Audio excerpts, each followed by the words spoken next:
कैसे हैं आप सब? तो आज की क्लास भी हम लोग कंटिन्यूएशन में रख रहे हैं, परिवहन संचार। ठीक है। अ, अब अगर कल की क्लास के संदर्भ में ही कुछ रिवाइज किया जाए तो कल ही हमने क्या किया था? हमने मानव समाज से संबंधी क्रियाकलापों के बारे में चर्चा की थी। और उन्हीं क्रियाकलापों में जो हमने बात की कि जो सबसे बड़ा सेवा सेक्टर जो जीडीपी को देता है, उस सेवा सेक्टर में है आपका परिवहन और संचार। चूंकि ये बहुत ज़्यादा ज़रूरी है। क्यों? क्योंकि परिवहन और संचार ने ही आज की इकोनॉमी की ढांचात्मक कह सकते हैं प्रणाली को मजबूती दी है, संबलता दी है। तो इसीलिए परिवहन और संचार को अलग से एक विस्तार रूप में पढ़ना, और यूपीएससी के सिलेबस में भी आपका, अगर आप प्रीलिम से कॉन्सेप्ट्स में भी देखें तो बहुत सारे ऐसे फैक्चुअल क्वेश्चंस जो हैं इस चैप्टर से, ह्यूमन ज्योग्राफी, इकोनॉमिक ज्योग्राफी के आते हैं, जो कि आपके हो सकता है रोड्स पे हो, रेल पे हो, है ना, एयर ट्रैफिक पर हो, ठीक है, वाटरवे पर हो। तो इस तरीके से जो है फैक्ट्स के क्वेश्चंस बहुत सारे पूछे जाते हैं। ठीक है। और ये फैक्ट्स जो है आपके करंट के साथ जोड़कर पूछे जाते हैं। अब जैसे कि मान लेते हैं कि हम करंट को देखें, ठीक है, तो करंट में हमें देखने को मिलता है कि दुनिया का सबसे बड़ा टनल जो है वो बीआरओ यानी कि बॉर्डर रोड ऑर्गेनाइजेशन ने बनाया है, जिसको कि हम अटल टनल कहते हैं। ठीक है। ये अटल टनल एक कह सकते हैं आप आर्किटेक्चरल करिश्मा है। कैसे है? क्योंकि ये साल के 12 महीने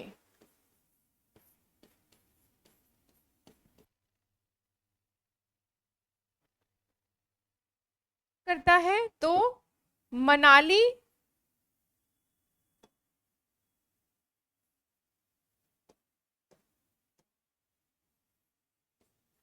मनाली से लाहौल स्पीति को जोड़ता है ना। तो 12 महीने इनका इंटैक्टमेंट हो जोड़े रखने के साथ क्या हुआ कि अब मनाली से लाहौल स्पीति का जो पर्यटन है वो पर्यटन भी बढ़ गया, है ना। क्योंकि लाहौल स्पीति आपका सीमा अंतरण यानी कि सीमा क्षेत्र है, तो वहां पर आवागमन, विकास, परिवहन, ये सारी चीजें जो है वो अपने आप सुदृढ़ हो गई। तो कहने का तात्पर्य यह है कि परिवहन और संचार के विकास से ही किसी भी देश की अर्थव्यवस्था को हम और ज्यादा विकसित कर सकते हैं, जिस पर कि हमारे देश का बहुत सारा जो आप कह सकते हैं पैसा जीडीपी का जो है वो लग रहा है। आज हम वीडियो के माध्यम से भी जानेंगे कि किस तरीके से इंडिया जो है वो अपने रोड नेटवर्क, अपने रेल नेटवर्क को और अपने वाटर नेटवर्क को किस तरीके से स्ट्रेंथन, मजबूत करने के लिए कार्यरत हो रहा है। ठीक है, चलिए आज क्लास में आगे बढ़ते हैं। तो भारत के संदर्भ में जैसा कि मैंने कहा था कि आज बात करेंगे, और वायु जो आपका ये एयरवेज है उसको मैंने कल नहीं पढ़ाया था वैश्विक तौर पे, तो वो भी आज हम लोग क्लास के एंड में थोड़ा बहुत देखेंगे। तो सड़क परिवहन भारत के संदर्भ में क्या है? तो भारत का सड़क जाल विश्व का दूसरा सबसे बड़ा जाल बन चुका है। दूसरा सबसे बड़ा जाल, याद रखिए, है ना। यदि आज से हम 8-9 साल पहले देखें तो ये एशिया का दूसरा सबसे बड़ा जाल था।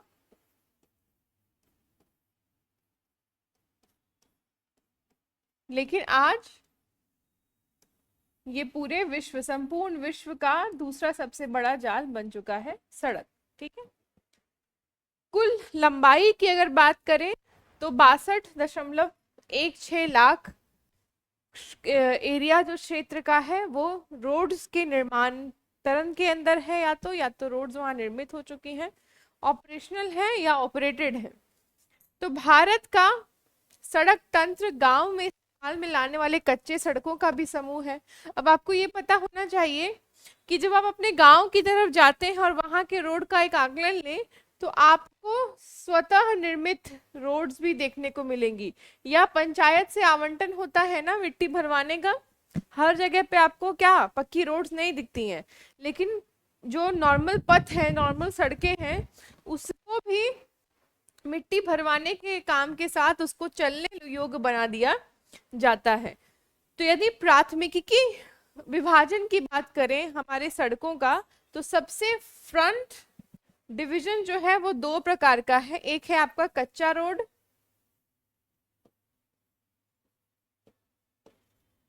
एक है आपका पक्का रोड। ठीक है, कच्चा रोड वो रोड होता है जो पतला हो, पगडंडी जैसा हो, और जिस पर हैवी गाड़ियां जो है वो ना जा सके। पक्का रोड होता है लेन्स वाला, कंक्रीट, है ना, जिस पर की क्या बिछती है, जिस पर वो लेदर लेयरिंग बिछती है, जिससे कि उस पर हैवी गाड़ियां अगर चल रही हैं तो वो धंसे ना, नुकसान ना हो। तो प्राथमिक विभाजन है सड़क का और सड़क द्वारा परिवहन के विधाओं का।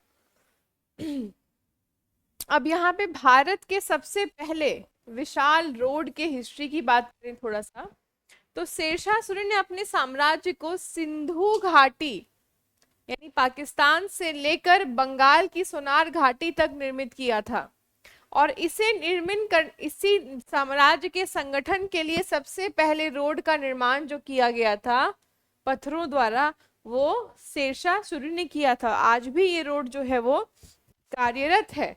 ठीक है, आज यानी अंग्रेजों के काल में कोलकाता से पेशावर तक जोड़ने वाले इस सड़क को अंग्रेजों ने ग्रैंड ट्रंक का नाम दिया था, यानी कि बहुत बड़ा कह सकते हैं। ट्रंक मतलब हाथी के सूंड जितना बड़ा जो है वो रोड, ग्रैंड ट्रंक का नाम उस टाइम इसको पड़ा, जिसको कि जो कि फेमस है आज भी बंगाल में, जीटी रोड।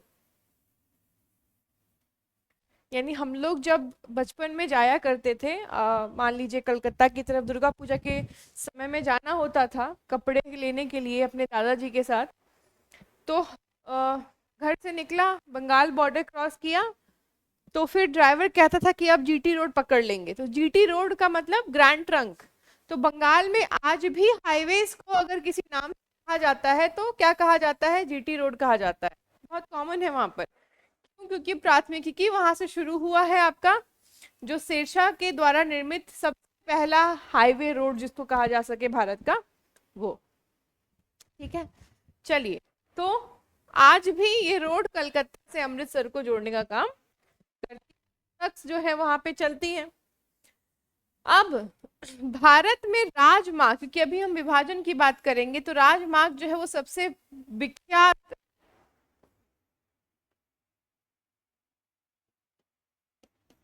प्रकार का रोड है, रोड स्ट्रक्चर है। ठीक है, जो कि केंद्र सरकार के अधीन आता है। अगर उसके हम पूरे आकलन को देखेंगे तो जो एक 1951 में 19,400 किलोमीटर था, 2020 में 1,36,400 किलोमीटर बढ़कर हो गई है। राष्ट्रीय राजमार्ग भारत के कुल 2% है समूचे सड़क तंत्र का, यानी राजमार्ग 2% है जितना भी क्षेत्रफल है उसका, उसके समूचे सड़क तंत्र। 1961 में आरंभ हुई सड़क योजना ने 20 वर्षीय योजना के तहत पहली बार भारत के सड़क को और ज्यादा विकसित बनाने का काम कब पहली बार शुरू हुआ? पहली बार शुरू हुआ 1961 में, और इसमें 20 वर्षीय योजना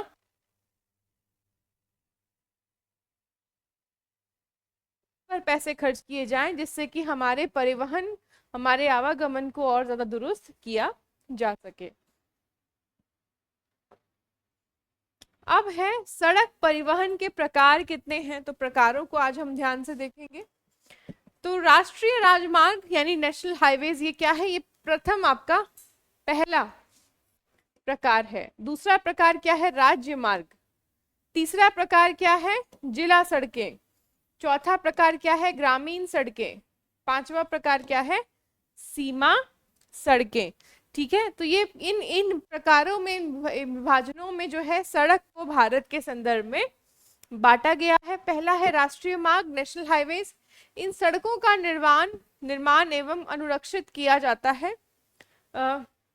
राष्ट्रीय राजमार्ग के नाम से जानी जाती हैं ये सड़कें। ये महामार्ग राज्यों की राजधानियों, प्रमुख नगरों, महत्वपूर्ण पत्तनों तथा रेलवे जंक्शंस को भी जोड़ते हैं। पत्तनों मतलब पोर्ट्स। ठीक है।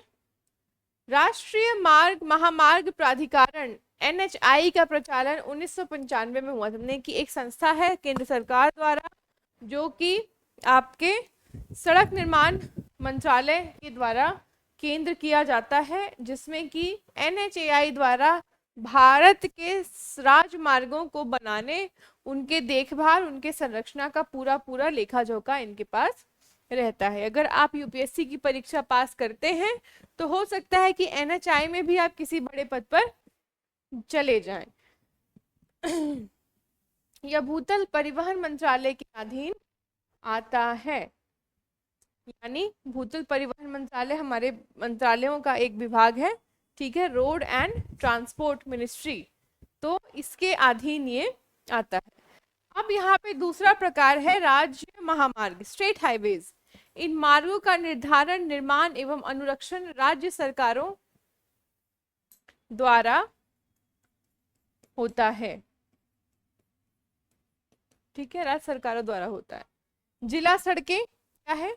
District highways. ये सड़कें जिला मुख्यालयों तथा जिले के अन्य महत्वपूर्ण स्थानों के बीच में निर्मित की जाती हैं। ये भी स्टेट फंडिंग से किया जाता है। इसके अंतर्गत कुल सड़कों की लंबाई 14% भाग आता है, यानी कि जितना भी जिले में सड़क निर्माण होगा उसका 14% वहां के जिला फंडिंग से निकाला जाता है, जो कि भी आपके राज्य के फंड और केंद्र से भी सीधा फंडेड हो सकता है। ठीक है, कई ऐसे जिले हैं भारत के जो कि केंद्र के प्रमुख दृष्टिकोण में आ जाते हैं, तो वहां से फिर हाईवे की प्लानिंग निकलती है, नेशनल हाईवे की, है ना। तो वो देखा जाता है कि उस क्षेत्र की उपयोगिता जो है भारत के परिवहन और संचार में कितनी ज्यादा विशेष है। तो इस कारण से भी वहां से राष्ट्रीय राजमार्ग को निकाला जाता है। अब हम लोग देखते हैं ग्रामीण सड़कें। तो विलेज रोड्स, ये सड़कें ग्रामीण क्षेत्रों में आपस में जुड़ने के लिए अत्यंत महत्वपूर्ण होती हैं। भारत की कुल सड़कों की लंबाई लगभग 80% हिस्सा ग्रामीण सड़कों के रूप में है। ठीक, सीमा सड़कें, बॉर्डर रोड्स, यानी कि भारत के सीमाओं पर भी इंगित जो रोड्स हैं वो आपकी सीमा सड़कें हैं। तो ये आपका विभाजन है। ठीक है, इन विभाजनों को हम थोड़ा सा और अच्छे से समझते हैं, जानते हैं, देखते हैं।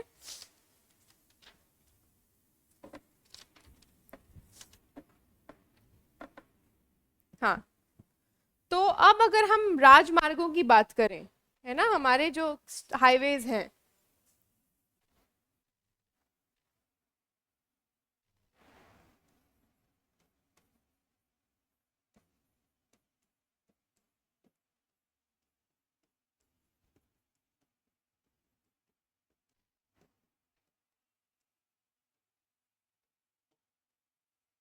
ठीक है, हमारे हाईवेज है। अब यहाँ पर इनके लेन्स होते हैं। लेन्स क्या है? तो लेन्स होता है कि जितने विभाजन में रोड का निर्माण हो और उन लेन्स में गाड़ियां चलेंगी।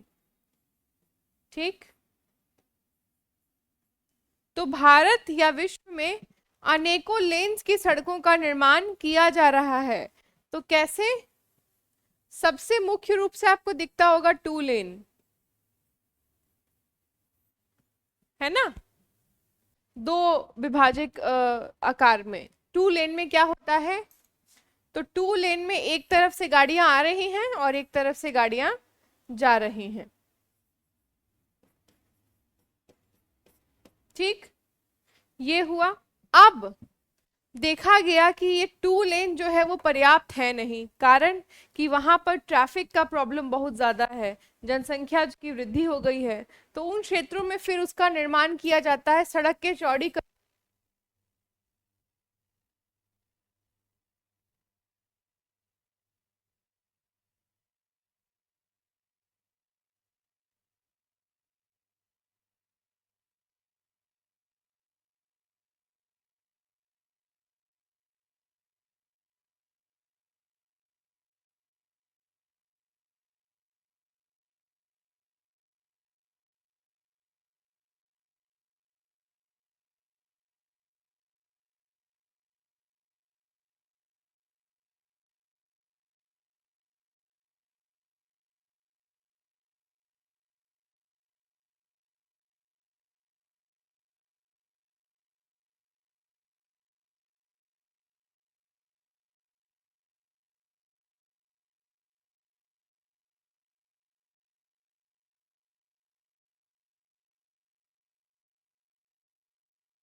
हाँ, तो ये मैंने कहा कि राष्ट्रीय राजमार्ग जो है वो फेजेस में डेवलप हुई, फेजेस में बनी है। पहले फेज में जो है वो 2000 किलोमीटर्स को पहले इंट्रोड्यूस किया गया। उसके बाद 2000 किलोमीटर का निर्माण करने के बाद 7142 किलोमीटर के राष्ट्रीय राजमार्गों का निर्माण किया गया।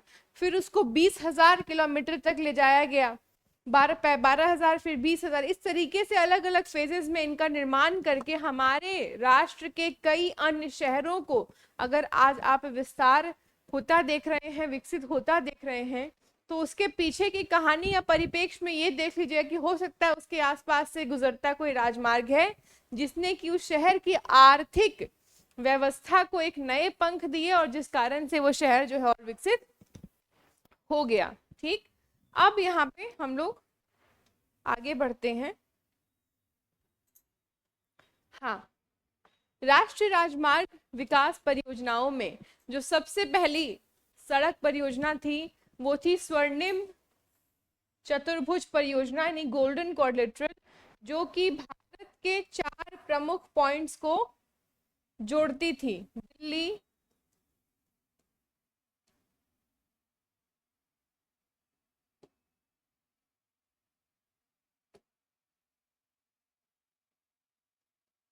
मुंबई, कोलकाता,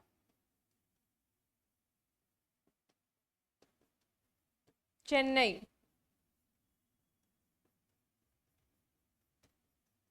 ये 4 प्रमुख पॉइंट्स को क्या है तो गोल्डन क्वाड्रिलेटरल जोड़ रही है। इसके अंतर्गत 5,846 किलोमीटर लंबी 4/6 की लेन वाली उच्च सघनता के यातायात गलियारे शामिल हैं। गलियारे यानी कि लेन, ठीक है।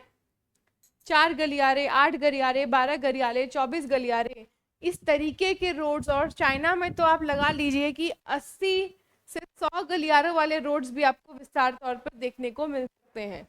ये देश के 4 विशाल महानगरों को जोड़ते हैं और भारत के सबसे बड़े परिवहन आर्थिक कह सकते हैं आप कड़ी के रूप में ये रोड निकल कर आया देखने को मिलता है हमें। उत्तर दक्षिण तथा पूर्व पश्चिम गलियारा ये दूसरा है, यानी कि नॉर्थ से साउथ में एक रोड है और ईस्ट वेस्ट से ईस्ट में एक रोड बनाई गई। तो यहाँ पे अगर इसको जोड़ दें तो हम ये मान सकते हैं कि भारत के हर कोने में हम सड़क मार्ग से पहुंचे जा सकते हैं।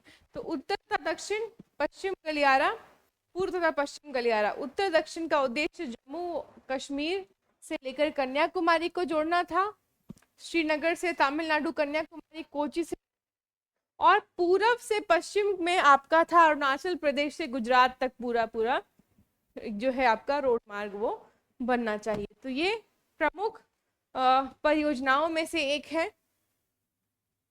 अब यहाँ पर कुछ NHS है, नेशनल हाईवे 1A श्रीनगर से पंजाब तक, नेशनल हाईवे 1 पंजाब हरियाणा से दिल्ली तक, नेशनल हाईवे 2 दिल्ली से आगरा तक, नेशनल हाईवे 3 आगरा से ग्वालियर तक, नेशनल हाईवे 75 और 26 ग्वालियर से झांसी तक, नेशनल हाईवे 7 झांसी नागपुर जमाबाद। तो इस तरीके से बहुत से प्रमुख आप कह सकते हैं कि नेशनल हाईवेज हैं जिसको कि आप देख सकते हैं अपने यूपीएससी के पॉइंट ऑफ व्यू से।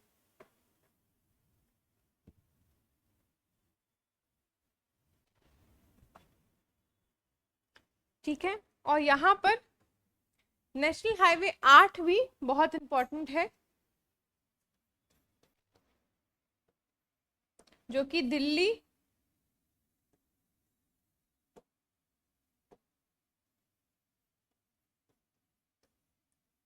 से अजमेर को जोड़ता है। ठीक, दिल्ली से अजमेर की कनेक्टिविटी यहाँ पे जुड़ रही है।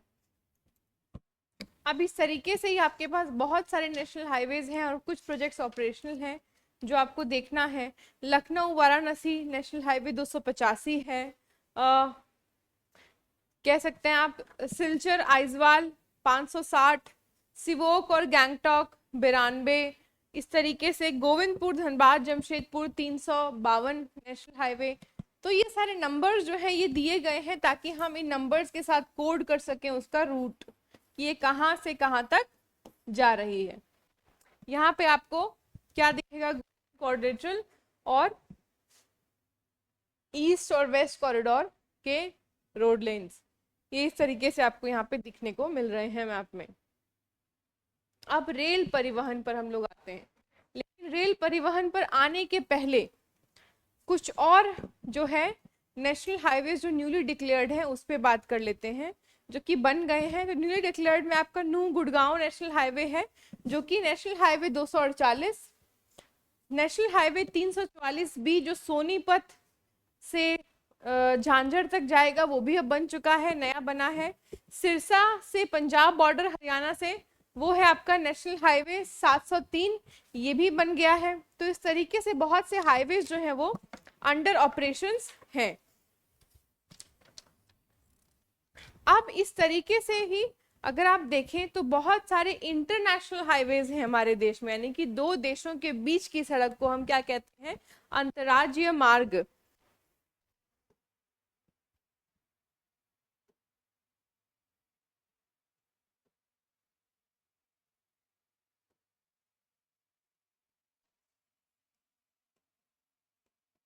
अंतर्राष्ट्रीय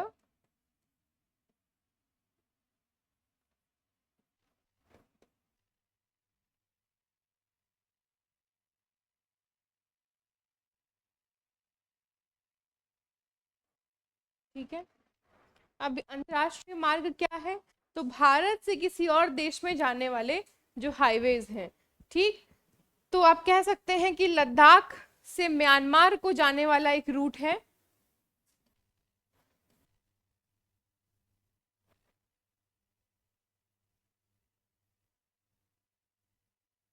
ये आपके पहाड़ों से बना हुआ एक रास्ता है जिस पर सड़क निर्माण किया गया है, ठीक। उसके साथ क्या है, भारत नेपाल है ना, तो भारत नेपाल, आगरा ग्वालियर हैदराबाद बेंगलुरु और धनुष कोटी रोड। तो हैदराबाद,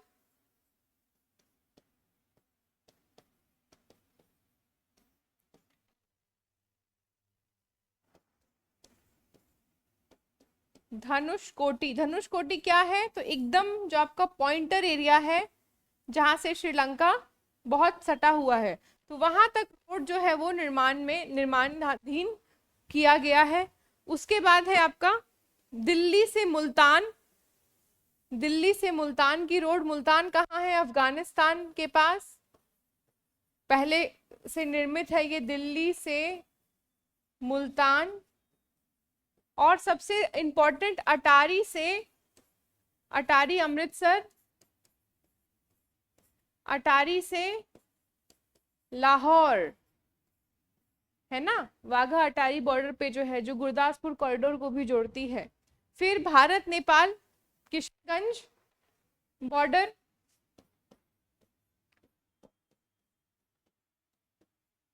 भारत नेपाल किशनगंज बॉर्डर,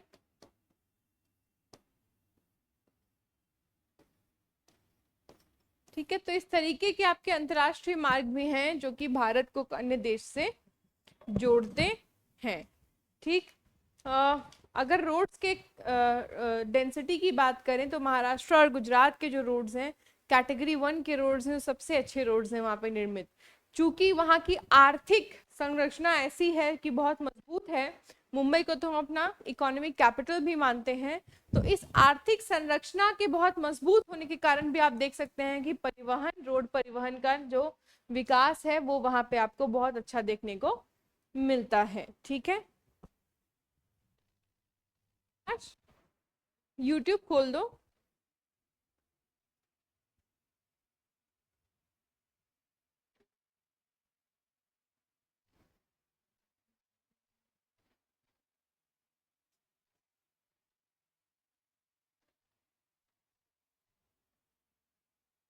हाँ, अच्छा इसी में ही है ना, कहाँ पे है, नेट पे ना।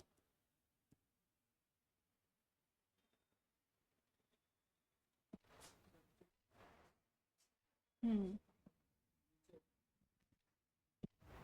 ये ना,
अब हम लोग देखेंगे कि भारत के रोड कंस्ट्रक्शन के लिए जो मंत्रालय है किस तरीके से डेडिकेटली काम कर रही है निरंतर। हाईवे कंस्ट्रक्शन अगर रिकॉर्ड एवरेज में देखा जाए तो 37 किलोमीटर पर डे जो है राष्ट्रीय राजमार्गों का निर्माण मिनिस्ट्री के डाटा के अगर तर्क पर तो 35 किलोमीटर पर डे जो है वो चल रही है। ठीक है, लास्ट 7 साल में 91,287 किलोमीटर का जो सड़क निर्माण है वो किया गया है भारत के अंडर। ये हाईवे कंस्ट्रक्शंस है। आकाश इसका साउंड बढ़ा दो, साउंड नहीं बढ़ रहा।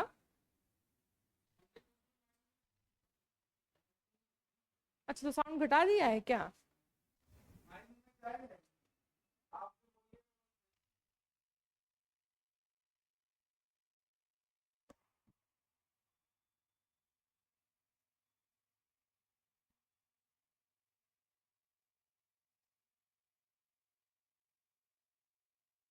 अरे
बैक।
हाँ, इसमें तो ministry of road and transport की अगर हम डेटास की बात करें तो ट्रांसपोर्टेशन के डेटास के हिसाब से 37 किलोमीटर पर डे जो है वो चल रहा है आपका नेशनल हाईवेज का काम।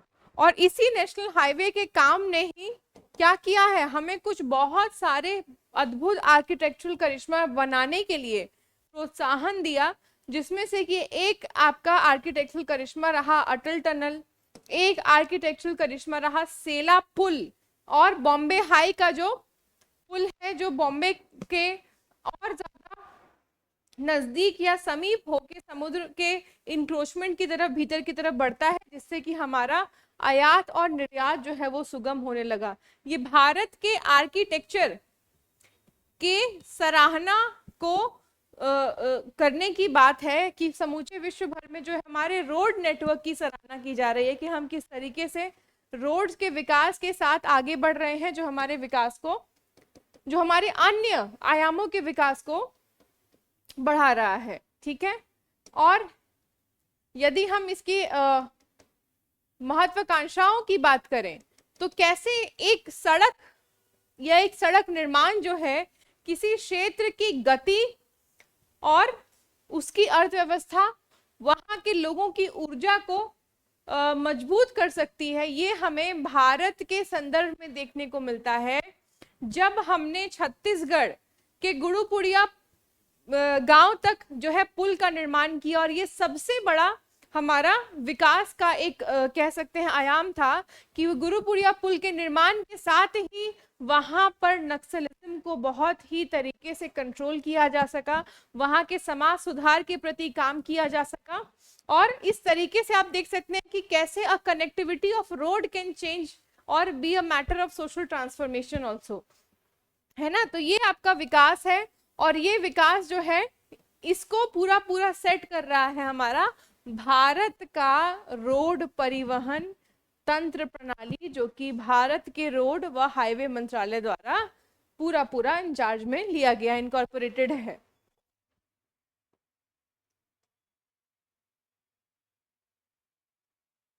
चलिए वापस हम लोग अपनी क्लास की तरफ आए।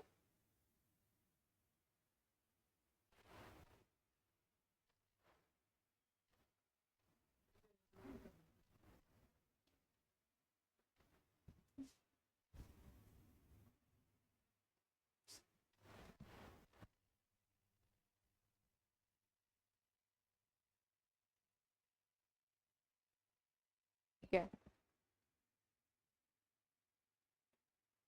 तो अब हम जो अगला टॉपिक है हमारी क्लास का वो है रेल परिवहन। ठीक है, यानी कि रेलवेज। तो यदि भारत के इतिहास की बात करें तो भारत में रेलवे जो है वो आया कब? वो आया हमारे देश में अंग्रेजों के सरकार के साथ। ठीक है, अंग्रेजों ने अपनी औद्योगिक क्रांति के साथ रेलवे का निर्माण किया। क्यों? क्योंकि बहुत ही लंबे बड़े पैमाने पर कच्चे माल की आवश्यकता थी। कच्चे माल को ट्रक या रोड के माध्यम से ले जा पाना उनके लिए बहुत खर्चीला हो रहा था। क्या किया? इंजन को बहुत सारे टोकरों के साथ जोड़ दिया, उन टोकरों में माल भरा और इंजन को चला दिया, तो इंजन की गाड़ी घूमी और अपने साथ खींच के ले गई बहुत सारे टोकरों को।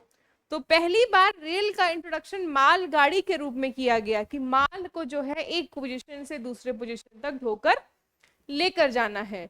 उसी इंट्रोडक्शन के साथ भारत में भी ब्रिटिशर्स ने रेलवे को इंट्रोड्यूस किया।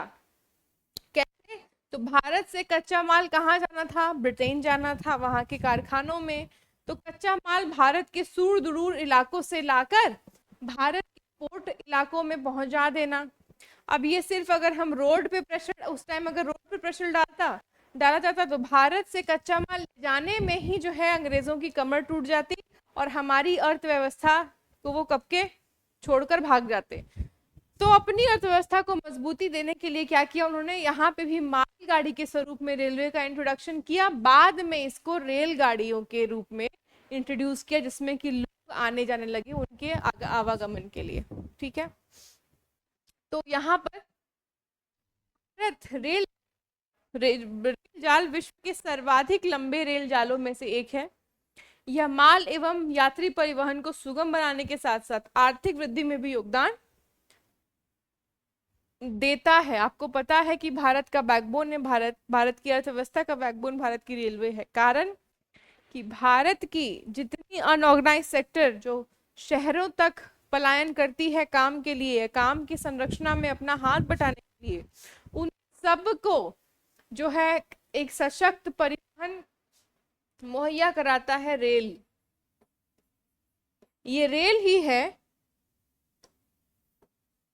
जिसने भारत की स्वतंत्रता में भारत के ही भीतर बटे हुए लोगों को एकजुट कर दिया। गांधी जी ने इसके लिए कहा था कि ये जो अंग्रेजों द्वारा लाया गया रेल सिस्टम है, रेल प्रणाली है, ये हमारे देश के स्वतंत्रता की एकता का एक बहुत बड़ा प्रतीक बन के उभरेगा। और बात बिल्कुल सही थी। गांधी जी चंपारण आंदोलन में पहुंचते हैं, और चंपारण आंदोलन में पहुंचते कैसे हैं? रेल से पहुंचते हैं। उनके भारत भ्रमण और भारत यात्रा में रेलवे का बहुत बड़ा योगदान रहा। यदि रेलवे नहीं होता तो शायद भारत का इतना लंबा दौरा महात्मा गांधी नहीं करते, सबको संगठित नहीं कर पाते, भारत उस टाइम पे आजादी की लड़ाई में उनके साथ नहीं जुटता। तो रेल ने कहीं ना कहीं हमें क्या दिया? हमें संकेंद्र दिया जिसपे कि हम एक साथ हुए और हमने अपनी आजादी की लड़ाई को एक साथ जुटकर लड़ा। तो ये थी ऐतिहासिक क्रांति में भारतीय रेल की भूमिका।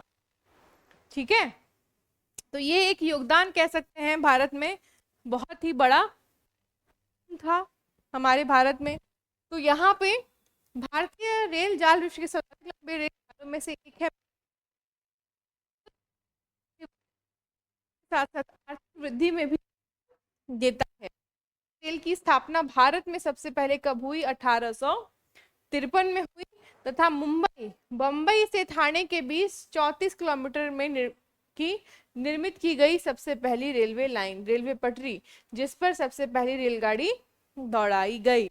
ठीक, देश भारतीय रेल सरकार का विशालतम उद्यम, यानी कि रेलवे जो है गवर्नमेंट इंडस्ट्री का सबसे बड़ा इंडस्ट्री है। सबसे ज्यादा रेवेन्यू अगर सरकार को इनकरगेट करके मिल रहा है तो वो रेल से मिल रहा है।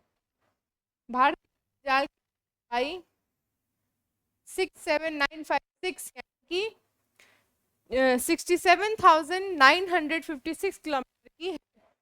रेल पटरी, अब ये रेल पटरी बहुत प्रमुख इंपॉर्टेंट टॉपिक है, क्यों? इससे कि प्रीलिम्स में आपके सवाल आए हैं इसके डायमीटर्स और इसके डायमेंशंस को लेकर। तो ये जो टॉपिक है ना, आपका रेलवे की कितने तरह की पटरियां हैं, ये बहुत इंपॉर्टेंट है। मैं फिर से कह रही हूँ, इस पे सवाल यूपीएससी और स्टेट पीसीएसएस में पूछे गए हैं और पूछे जा सकते हैं। ठीक है, रेल पटरी की चौड़ाई, सबसे पहली जो डिवीजन है बड़ी चौड़ाई, यानी कि ब्रॉड गेज। ब्रिटिश या वेस्टर्न में ब्रॉड गेज में ही रेलवे जो है वो दौड़ती हैं। ठीक है, तो बड़ी लाइन रेल की पटरियों के 1 मीटर होती है। आपस में रेल के दो पटरी, पॉइंट ए और पॉइंट बी के बीच की दूरी 1.6 मीटर की है। ठीक है, चौड़ी होती है उसकी ट्रैक। तो अगर आप में कहीं यात्रा कर रहे हैं तो वहां देखिएगा आप रेल का भी जो पटरी का डायमेंशन है ना वो चौड़ा है। इस कारण से रेल का पूरा कंस्ट्रक्ट जो डब्बा है वो भी चौड़ा होता है। ठीक है, मीटर लाइन, इसमें जो है वो दूरी कितनी है?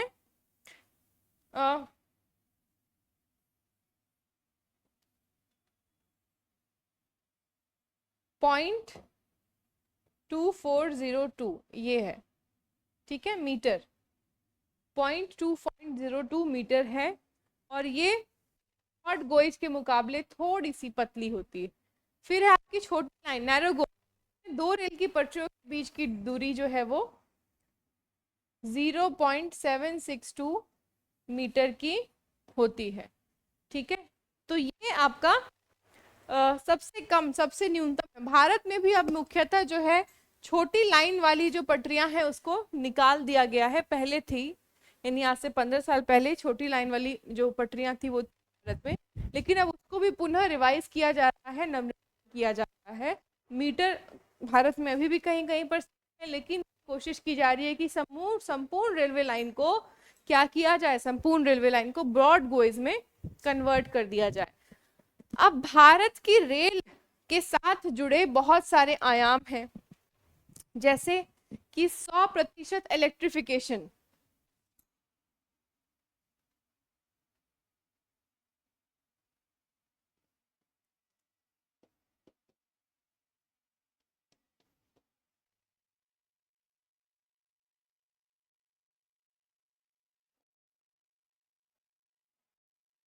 ठीक है, और क्या आयाम है? आयाम है बुलेट ट्रेन्स, यानी हाई स्पीड ट्रेन्स।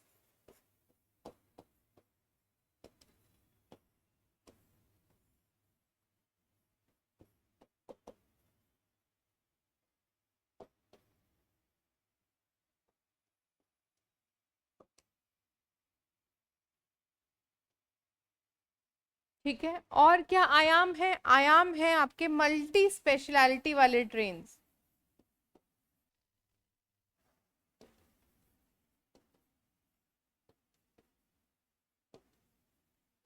इसमें क्या है? तेजस, वंदे भारत, और आपने सुना है ये महाराजा ट्रेन के बारे में? महाराजा ट्रेन भारत में चलने वाली वो ट्रेन है जिसके अंदर आपको पूरा होटल जैसा माहौल मिलता है और आप भारत के कुछ प्रमुख पर्यटन स्थल को देख पाते हैं। ब्रिटिशर्स यूजुअली महाराजा ट्रेन बुक करते हैं भारत के प्रमुख पर्यटन स्थल को देखने के लिए। तो मल्टी स्पेशलिटी ट्रेन में शताब्दी, राजधानी, ठीक है, और गरीब रथ एक popular cheap AC tier train है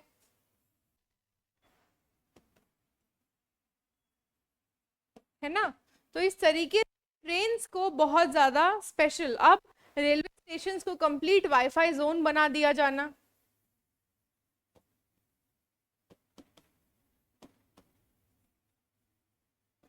ठीक है, रेलवे स्टेशन को सोलर पैनल से उसकी ऊर्जा को क्या करना? केंद्रित करना। तो solar panel, installation of solar panel यानी सौर ऊर्जा। तो भारत के रेलवे के क्षेत्र में इन सभी आयामों पर काम किया जा रहा है। अब आता है कि रेल से संबंधी जो घटनाएं भारत ने पिछले कुछ सालों में देखी। एक घटना मुझे याद है, 2020 की ही घटना थी जब कोरोना चल रहा था और उस टाइम पे थोड़ा बहुत लूजनिंग हुआ। तो हरियाणा में दशहरे के मेले के लिए लोग इकट्ठा हुए थे।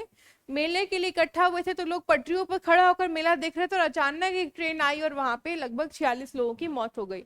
अभी उड़ीसा में जो है आपका एक दुर्घटना बहुत बड़ी घटी पिछले साल ही, है ना। तो ये दुर्घटना में बहुत से लोगों की मृत्यु हो गई। तो इस तरह के हादसे जो है, इससे निजात पाने के लिए जो है पटरियों का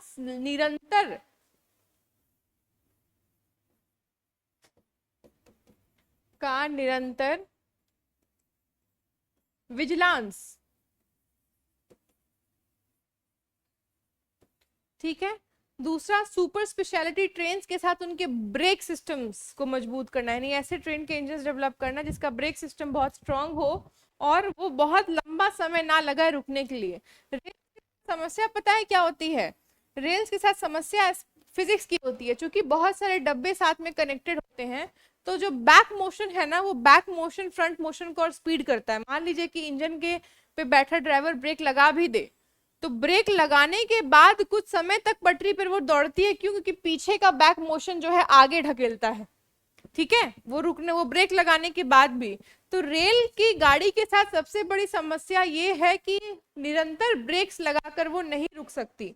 और भारत में रेलवे के पुअर टाइमिंग के पीछे का कारण भी यह है कि चूंकि रेलवे की गाड़ियां हर जगह पर ब्रेक्स लगाकर नहीं रुक सकती और उसे रोका जाता है, जिस कारण से वो धीमी ही चलती हैं, नाव में वो धीमी ही चलती है ताकि उसको रोका जा सके। क्यों? क्योंकि पॉलिटिकल दबाव है, वहां पे पीयर प्रेशर के कारण भी रेल्स रुकती हैं।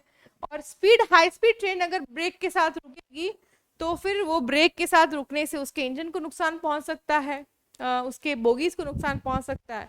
इसलिए आप यूजुअली देखिएगा कि जो लोकल ट्रेन हैं उनके बहुत स्टॉप होंगे, वो धीरे धीरे चलते हैं। लेकिन जो एक्सप्रेस ट्रेन होती है ना, उनके स्टॉप्स बहुत दूर दूर पे आपके मेजर जंक्शन पे होते हैं। और जब जंक्शन आते हैं तो धीरे धीरे वो अपना स्पीड कंट्रोल करता है पहले, है ना। धीरे धीरे ट्रेन स्लो होती है, स्लो होने के बाद वो स्टॉप पे जाके रुकती है। तो ये प्रॉब्लम जो है ट्रेन के साथ, हैवी ट्रेन के साथ आज के टाइम पे देखने को मिलता है, ठीक है। अब चलिए हम लोग आगे बढ़ते हैं।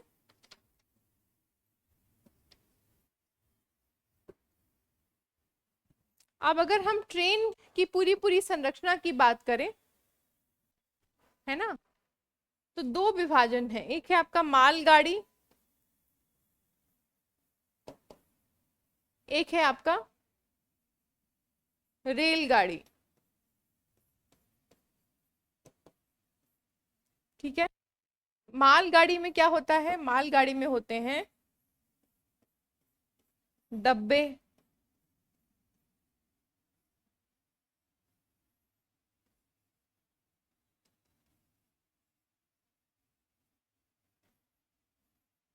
है ना। इन डब्बों में होता है सामान, ठीक है।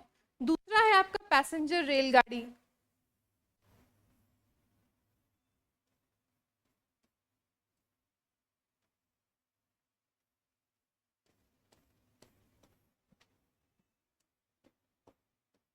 ठीक है, इसमें लोग होते हैं। दो तरीकों से जो है आपकी रेल सिस्टम जो है वो चलती है, एक आपका रेलगाड़ी, एक मालगाड़ी। अब भारत के संदर्भ में यदि देखें तो पश्चिमी तटों पर मुख्यतः रेलगाड़ी कौन सी है? मालगाड़ी। क्यों? क्योंकि ये सारे पोर्ट शहर हैं और यहाँ से एक लंबा जत्था जो है माल का, वो क्या होता है? वो विदेश की तरफ निर्यात होता है, और पोर्ट से आए हुए लंबे माल जो है वो देश भर में आयात भी होते हैं। तो ले जाने और ले आने का काम भी जो है ये मालगाड़ियां करती हैं।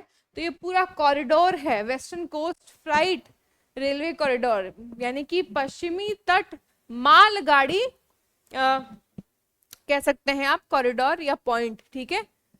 तो ये आपका समझ में हमें आता है, ठीक। उसके बाद क्या है? उसके बाद पश्चिम और ऊपर है उत्तरी पूरब की तरफ भी माल जो है वो ले जाया जाता है इस तरीके से। भारत के उत्तरी पूर्व में जहां पे माल ले जाना बहुत कठिन है, तो एक जत्था जो है ऊपर तक जहां तक पहुंच जाए रेल वहां तक पहुंचा देता है। उसके बाद फिर लोग गाड़ी के माध्यम से, खच्चर के माध्यम से पहाड़ों तक जो है माल को पहुंचाते हैं। अब हम भारत के रेलवे जोन्स पे थोड़ा नजर डालते हैं। कुल 19 जोन है, जिसको और बढ़ाने की बात जो है मिनिस्ट्री ऑफ रेलवे कर रहा है, ताकि भारत का रेलवे कंसंट्रेशन जो है वो क्या हो? वो कम हो। क्यों? इसमें मुझे एक लाइन याद आती है जो मेरे इंग्लिश के टीचर ने मुझे सिखाई थी स्कूल टाइम में। उसको सिखाते हुए मैं बात करती हूँ। कोई आप लोगों में से कभी किसी ऐसे जंक्शन पर गया है जहां 1 मिनट का भी समय ना मिला और रेल आ रही है? लोकल ही सही लेकिन आ रही है। मैं हूँ जंक्शन है, तो हावड़ा जंक्शन पे क्या होता है ना कि एक प्लेटफॉर्म पर आपके 10 मिनट के अंतराल में 6 ट्रेन आती हैं, मिनट के स्टॉप के साथ। सोचिए, ठीक है, या 1 मिनट के स्टॉप, लोकल्स भी होती हैं बहुत सारी। तो आप सोचिए इस तरीके से वहां पर 20-22 प्लेटफॉर्म्स हैं, तो क्या हाल होता होगा जो भी डिप्लॉयड स्टेशन मास्टर्स हैं। लगता होगा ना कि सर खुजा लें, इतना ट्रेन कंजेशन और कंसंट्रेशन है। इस पर ही कही गई थी स्टेट मास्टर ने कि मास्टर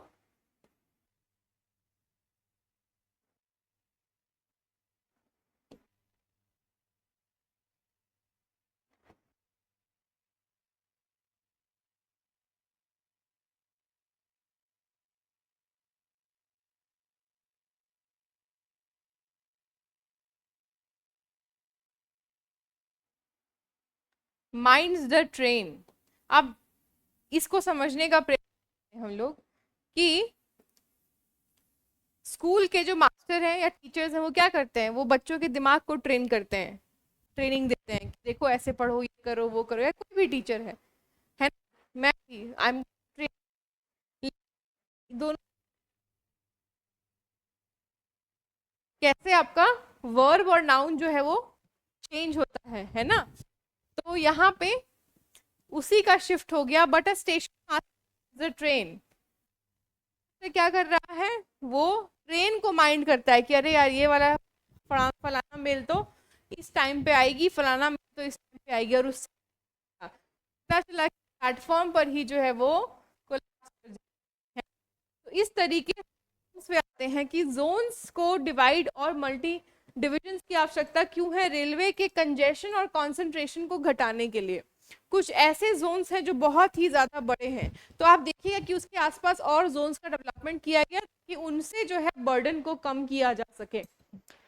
अब यदि हम सेंट्रल रेलवे की बात करें, केंद्रीय रेलवे जोन इन जगहों से होकर मिल रहा है। रखिएगा, रेलवे जोन्स पर यूपीएससी प्रीलिम्स के सवाल आए हैं, हेडक्वार्टर्स पूछा गया है या मैप के द्वारा भी पूछा गया है कि इनमें से कौन सा मानचित्र जो है सेंट्रल रेलवे के लिए उपयुक्त है। तो मैप्स पे आपको ये शहर इंगित किए हुए हैं, तो शहरों के नाम याद रखने हैं, ठीक है। तो सेंट्रल रेलवे मुंबई, उसके साथ नागपुर, पुंसवाल, पुणे, सोलापुर, इन क्षेत्रों में फैला है आपका सेंट्रल, ठीक है। ये मुख्यतः महाराष्ट्र में और मुंबई में है। अब क्या है, ईस्टर्न रेलवे, ठीक है। ईस्टर्न रेलवे में हावड़ा एक, हावड़ा दो, दो स्टेशन हैं, कोलकाता, सियालदह, मालदा, आसनसोल, चित्तरंजन, कोलकाता मेट्रो। ये पूरी रेलवे लाइन जो है वो आपकी पूर्वी रेलवे का भाग है। इसीलिए जब भी मैं अपने घर जाती हूँ तो मैं पूर्वा रेलवे जब पकड़ती हूँ, पूर्वा, तो वहां पे जब मैं जाती हूँ ग्रीटिंग्स में होता है, तो क्या होता है, पूर्वी रेल में आपका स्वागत है, ईस्टर्न रेलवे वेलकम्स यू, ठीक है। तो इस तरीके से आपका ये पे काम कर रहा है। फिर है आपका जोन्स में ईस्टर्न सेंट्रल रेलवे, यानी कि ईस्ट का भी सेंटर, ठीक है। तो वो भी आपका बिहार और झारखंड पूरा है। दानापुर, मुगलसराय, धनबाद, सोनपुर, समस्तीपुर और हाजीपुर, और इसका हेडक्वार्टर जो है हाजीपुर है, जो पटना के पास है, जहाँ के केले बहुत मशहूर हैं, याद रखिएगा, ठीक है। ईस्टर्न सेंट्रल रेलवे का हेडक्वार्टर हाजीपुर, जहाँ के केले ज्यादा मशहूर है। अब आगे हम लोग देखते हैं थोड़ा सा जोन्स में, ईस्ट रेलवे यानी कि पूर्वी तट जो है हमारा, उसका रेलवे जोन है ना।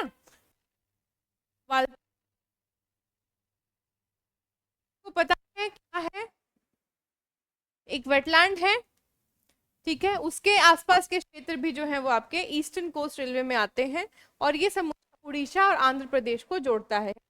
आपका भुवनेश्वर, नॉर्दर्न रेलवे जहां पे हम अभी हैं, यानी यहाँ से कोई रेल अगर हम लेते हैं तो यहाँ से खुलती हुई कोई भी रेलगाड़ी, तो वो रेलगाड़ी किसके अधीन आती है मेंटेनेंस के, वो आती है उत्तरी रेलवे के अधीन, ठीक है। दिल्ली 1, दिल्ली 2, अंबाला, मुरादाबाद, लखनऊ, फिरोजपुर, ये सब जो है इसके स्टेशन और इसके जोन ऑफ सेंटर में आते हैं। बड़ौदा हाउस न्यू दिल्ली जो है इसका हेडक्वार्टर है।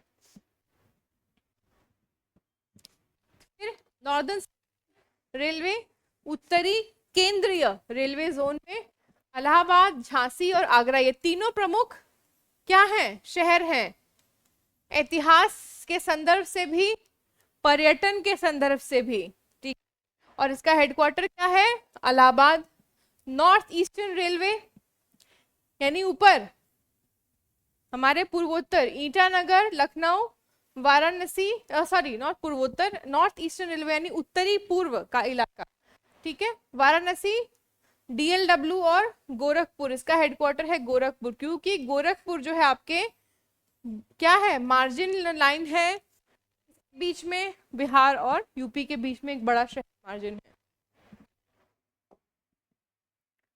नॉर्थ फ्रंटियर रेलवे, फ्रंटियर का मतलब होता है कि एक बड़ा सा हिस्सा जो दो भागों को जोड़ा है, तो कटिहार, अलीपुरद्वार, रंगिया, लुमिनडांग, तिनसुका और मलीगांव गुवाहाटी, यानी असम और बिहार और बंगाल को जोड़ रही है ये लाइन, नॉर्थ वेस्टर्न रेलवे जिसका हेड गुवाहाटी, वेस्ट यानी उत्तरी पश्चिम रेलवे जोन, जयपुर, जोधपुर, बीकानेर, अजमेर और जयपुर इसका हेडक्वार्टर है।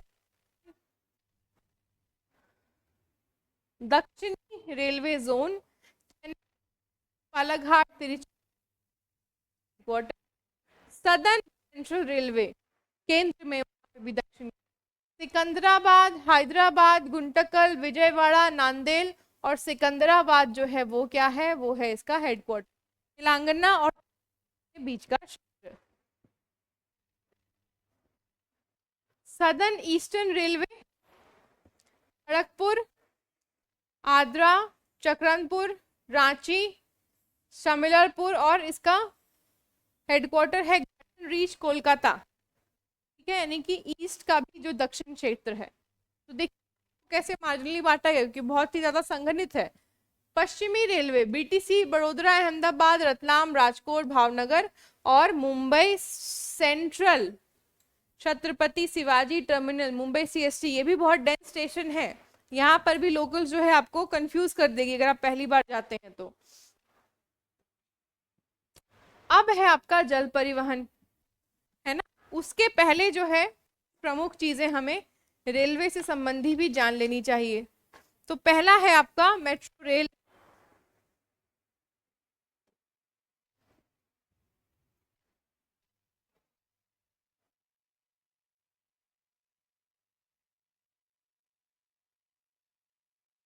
कहीं ना कहीं मेट्रो रेल से वाकिफ होंगे, मेट्रो रेल है क्या। तो मेट्रो रेल आज के, कह सकते हैं आप, बड़े शहर या शहरों को, मेगापोलिस, तो आज के मेगापोलिस शहरों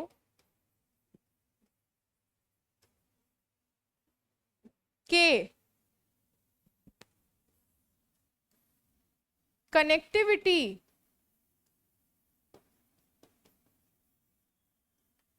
यातायात के लिए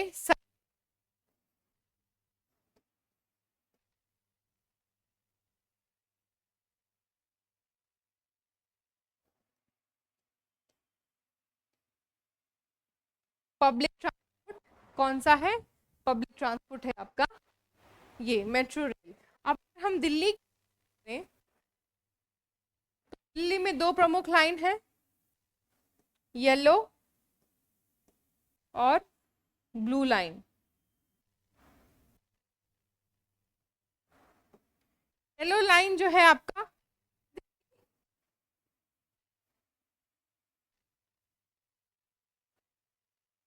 दक्षिण दिल्ली की है, और दक्षिण दिल्ली के गुरुग्राम।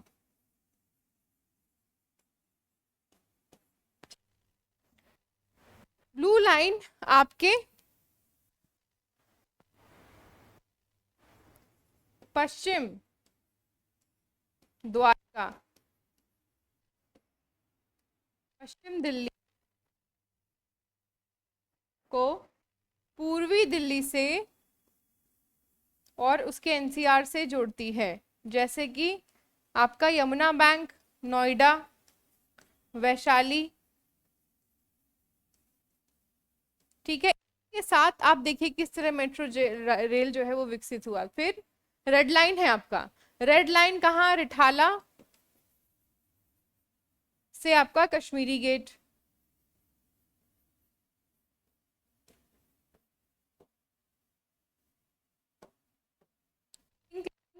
जो क्या कर रही है, पूरी दिल्ली को वलयकार रूप में जोड़ने का काम कर रही है। पिंक लाइन पे तो काम अभी चल ही रहा है ना, सबसे बड़ी लाइन होगी पिंक लाइन। कनेक्टिविटी अवेयर आप मेट्रो का देखते हैं, वो क्या कार्य करता है, वो करता है आधार व्यवस्था, यानी लोगों को आवागमन करके काम की तरफ जाना। ये आधार व्यवस्था क्या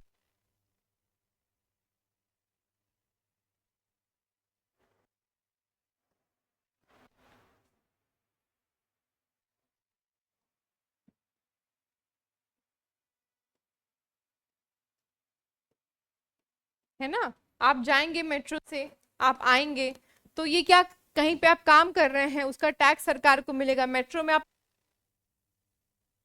मेट्रो को रेवेन्यू जनरेट होगा, उससे मेट्रो क्या है, और की और ज्यादा आर्थिक संपन्नता मिलेगी आपके घर के पास, आप भी काम पे जाएंगे। दूसरा, पर्यावरण, पर्यावरण के संबंध में ये ज्यादा बेहतर एक विकल्प है।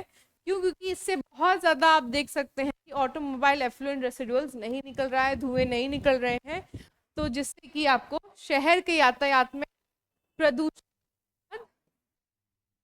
पर कम गाड़ियां होंगी, यदि और मेट्रो की व्यवस्था को हम अपनाने लग जाएं या पब्लिक ट्रांसपोर्ट की व्यवस्था। तो परिवहन में मेट्रो रेल जो है एक बहुत है।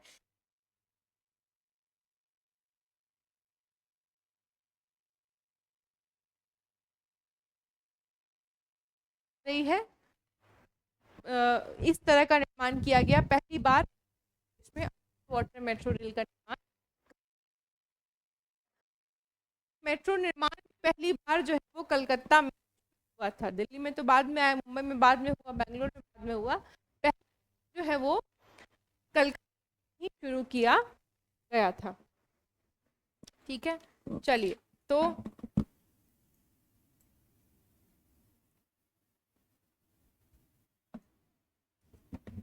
ये है आपका। उसके बाद एक और बहुत ज्यादा रोचक है कि कोंकण रेलवे जो है ना, भारत की कोंकण रेलवे,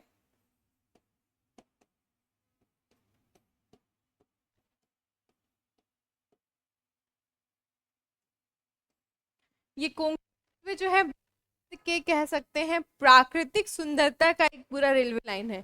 यहाँ पे लगभग अब 146 नदियों, झरनों को, पहाड़ के बहुत सारे शिलाओं को इसको पार होकर जाते हैं। और आप बहुत कह सकते हैं कि भारत के प्राकृतिक परिपेक्ष को बहुत खूबी से देख पाते हैं। तो इस रेलवे को भी चूंकि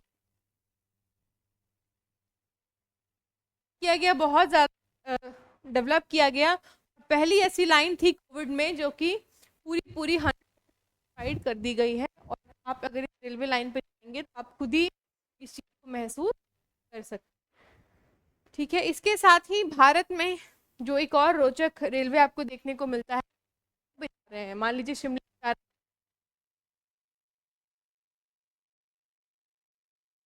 हैं, ट्रेन छोटा रूप, खिलौने जैसा ट्रेन है जिसमें आप बैठते हैं और टनल्स के माध्यम से ऊपर की तरफ जाते हैं। उसमें बहुत कम कोचेस भी होते हैं। ठीक है, बहुत कम लोग ही जा सकते हैं, कारण कि उस अगर बहुत ज्यादा उसमें वजन पड़ जाएगा तो पहाड़ की ऊंचाई पर वो चढ़ेगी नहीं।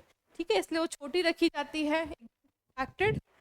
और ट्रेन्स भी कह सकते हैं कि हमारे रेलवे और ब्रिटिशर्स के द्वारा इंट्रोड्यूस किया गया एक बहुत अच्छा टेक्निक था, जो कि आज पर्यटन का बहुत बड़ा केंद्र बना हुआ है। 2 मिनट का ब्रेक लेते हैं, उसके बाद फिर हम लोग क्लास दोबारा शुरू करेंगे। Thank you.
हम्म।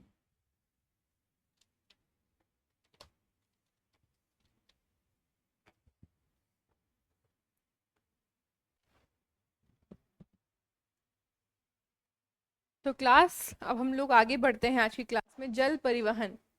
भारत के संदर्भ में जल परिवहन को दो भागों में विभाजित किया गया है।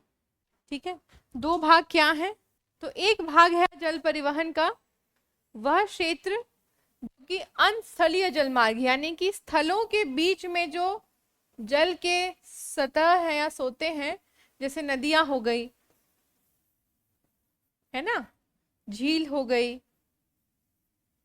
इन पर जो जल के माध्यम से परिवहन किया जा रहा है वो आपका किस श्रेणी में आएगा? वो आएगा आपका अनस्थलीय जल मार्ग की श्रेणी में।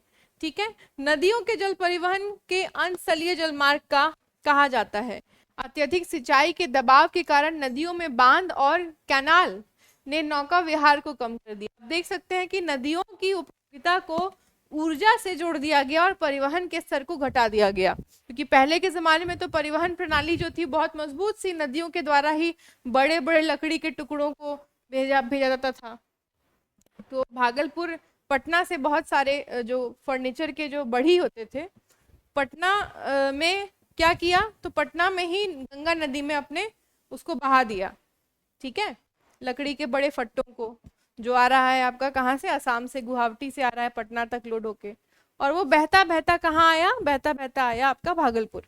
वहां आके उसने रोक लिया, या साहिबगंज में रोक लिया अपने फट्टों को, और उन फट्टों पे ना चिन्हे लगे होते थे, नंबर लगे होते थे कि फलाना नंबर का फट्टा है वो इस बढ़ी का है, फलाना फट्टा जो है वो उस बढ़ी का है। तो इस तरीके से फर्नीचर मार्केट को बहुत पैसे खर्च करने की आवश्यकता नहीं पड़ी, और लकड़ियां उनके पास जो साल की या बड़ी बड़ी लकड़ियां होती थी तो वो आता था उनके पास। तो इस तरीके से क्या है, तो जल परिवहन को सही उपयोगिता में कोशिश इस गवर्नमेंट सिस्टम में की जा रही है। माला प्रोजेक्ट आपको पता होगा। ठीक है, इस तरीके से सड़कों के निर्माणकरण के लिए भारतमाला प्रोजेक्ट का वो किया गया। भारतमाला मतलब भारत, संपूर्ण भारत में सड़कों की माला बना देना रूपरेखा के द्वारा। ठीक है, तो इस तरीके से यहाँ पे सागर माला को इंट्रोड्यूस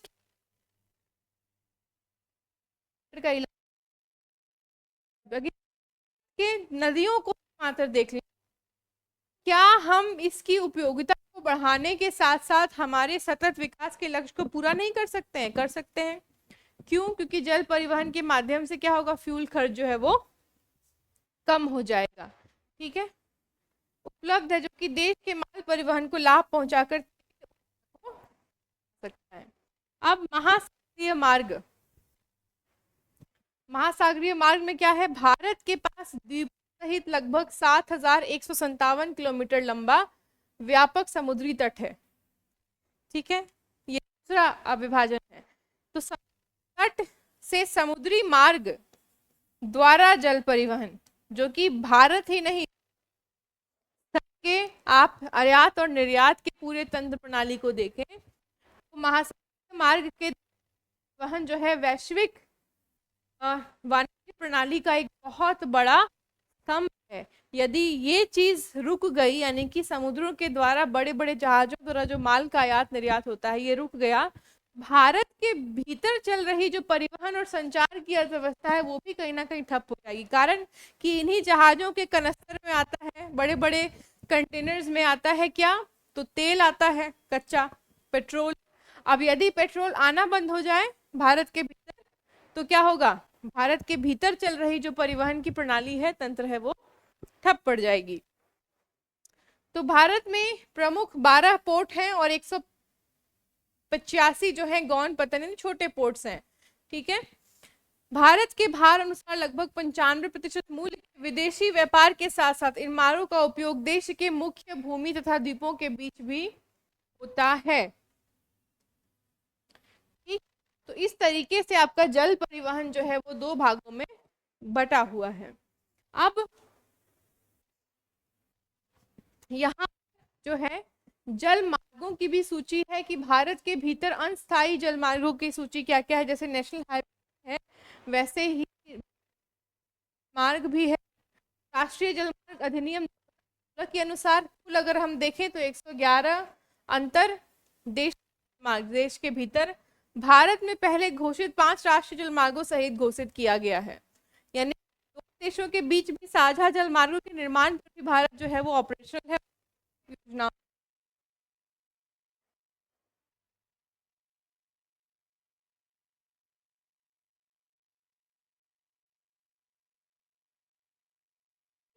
वन गंगा भागीरथी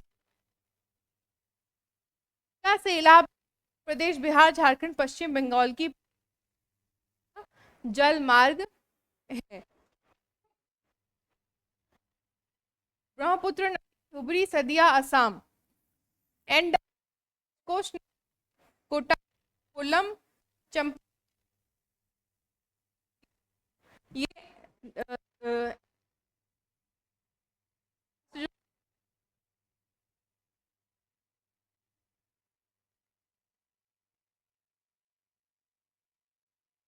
गंगा प्रणाली को अगर आप देखो तो सबसे बड़ी और विख्यात NW4 कृष्णा नदी की मुक्ति से वाड़ा तक के का विकास, 68 मंडोवी में राष्ट्रीय जलमार्ग का निर्माणाधीन है। ठीक है, 3 नदी NW8 तापी नदी साथ रूप देने का जो ऑपरेशन है वो चल रहा है। ठीक है, मार्ग NW97 पश्चिम बंगाल में नामखाना से अंतरबंकी पश्चिम बंगाल में स्थित है। इस साथ में और बहुत सारे हैं जो कि आपके यूपीएससी प्रीलिम्स के पॉइंट ऑफ व्यू से काम में आएंगे। ठीक है, अब एक वीडियो के माध्यम से हम लोग समझते हैं।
पे आपको साहिबगंज जल मार्ग 1 दिखाया जा रहा है कि किस तरीके से सागरमाला प्रोजेक्ट के अधीन जो है हम अपने राष्ट्रीय राजमार्गों के निर्माण, उनके संरक्षण, उनके विकास, वहां से पर्यटन पर्यटन के साथ परिवहन, परिवहन के साथ आयात निर्यात के साथ हम और तरह के अनुसंधानों की तरफ आगे बढ़ रहे हैं। तो यहाँ पे एक चीज गौर करने वाली है, 1 मिनट देखिए।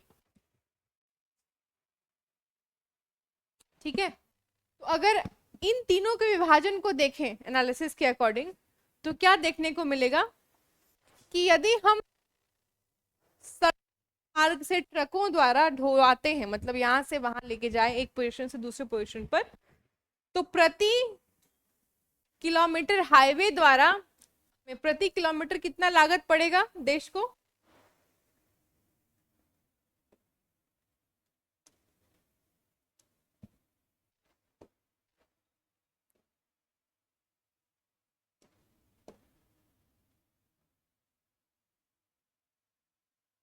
हाँ, तो यदि ट्रक के द्वारा जाए तो प्रति किलोमीटर 2.28 रुपए का खर्च है देश की अर्थव्यवस्था को, यदि हम रोड्स पे निर्भर हैं तो। ठीक है, और यही रेलवे के माध्यम से जाएं तो 1.41 रुपए का खर्च है भारत की अर्थव्यवस्था पे किलोमीटर के सामान ढोने पर। ठीक है, लेकिन यदि हम जल मार्ग का उपयोग करते हैं, मतलब जहाजों का उपयोग करते हैं, तो हमारा अर्थव्यवस्था का खर्च कितना होगा? 1.19 रुपए का मात्र खर्च जो है वो हमारी अर्थव्यवस्था को उठाना पड़ेगा। तो है ना, 50 लक्ष्य की तरफ पहुंचने के लिए एक बहुत बड़ा आयाम। ये आगे देखते हैं हम लोग वीडियो।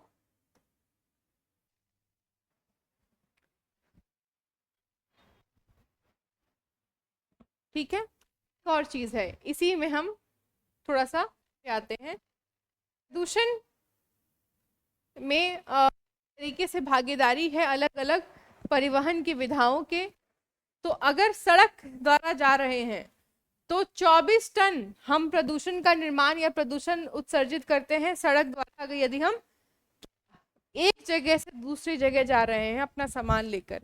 ठीक है, यदि हाँ प्रदूषण सॉरी ये ढुलाई 1 लीटर ईंधन से माल ढुलाई है। ये टॉपिक ऐसा है कि यदि 1 लीटर तेल मान लीजिए हमारे पास है, तो ये 1 लीटर तेल में हम अगर रोड द्वारा जाते हैं तो 24 टन माल ही मात्र हम ढुआ पाते हैं उस ट्रक पर।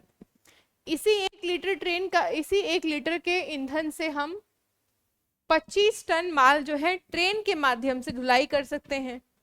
लेकिन 105 टन माल हम जल मार्ग द्वारा इसी 1 लीटर ईंधन से ढुलाई कर सकते हैं। तो हमारे पूरे पूरे क्या कह सकते हैं आप, सामान के आयात और निर्यात में कम ईंधन के उपयोग के साथ अधिक लक्ष्य को प्राप्त करने के लिए सुगम जल मार्ग की उपयोगिता बहुत ज्यादा आवश्यक है। आगे देखते हैं। ये भारत के ऐतिहासिक, अगर आप इतिहास की तरफ देखें तो जल मार्गों को दिखाया जा रहा है। ठीक है, किस तरीके से काम किया जा रहा है। माननीय मुख्यमंत्री ने सागर मार्ग परियोजना की घोषणा की, जिसके साथ ही जल परिवहन के विकास को बढ़ाने की बात की, है ना, जिससे कि हमारे बहुआयामी विकास दर को भी मौका मिलेगा। और 111 जल मार्गों को घोषित करने के संबंधी में विधेयक प्राप्त करके उन्होंने भारत के सतत विकास के लक्ष्य को पूरा करने की बात कही। ठीक है, अब देखिए किस तरीके से पोर्ट एक्सटेंसिवली काम करता है सामान के आयात और निर्यात में।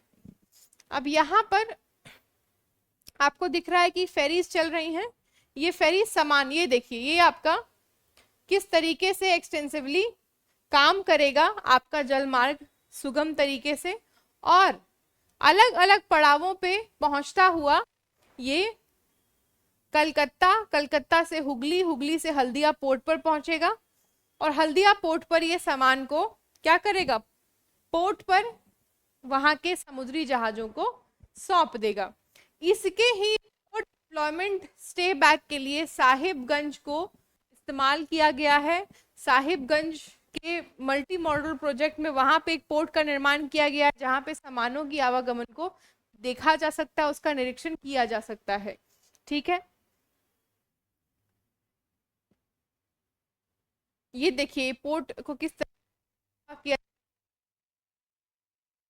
मैकेनिक्स का इस्तेमाल करके, चौड़ीकरण की पूरी व्यवस्था को पूरा करके, पुल का निर्माण करके, ओवरब्रिज का निर्माण करके, स्तरीय इलाकों में पोर्ट के निर्माण और को करके, कार्बन डाइऑक्साइड, एक मिनट इसको पीछे लेके चलते हैं।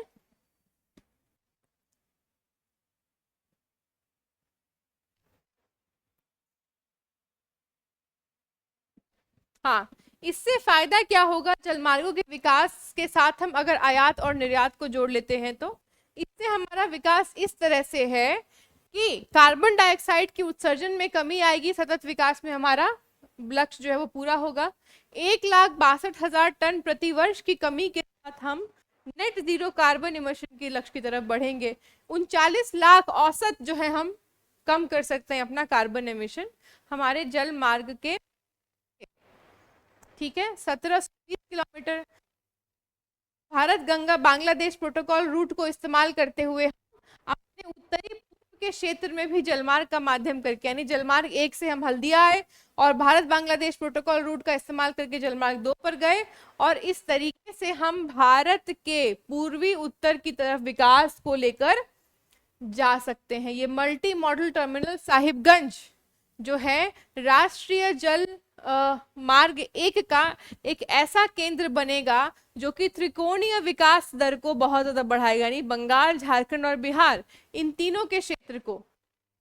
तो यहाँ पे आपको देखने को मिलेगा कि कैसे रोड परिवहन, रेल परिवहन और जल परिवहन तीनों को इकट्ठा जोड़कर कार्य किया जा रहा है।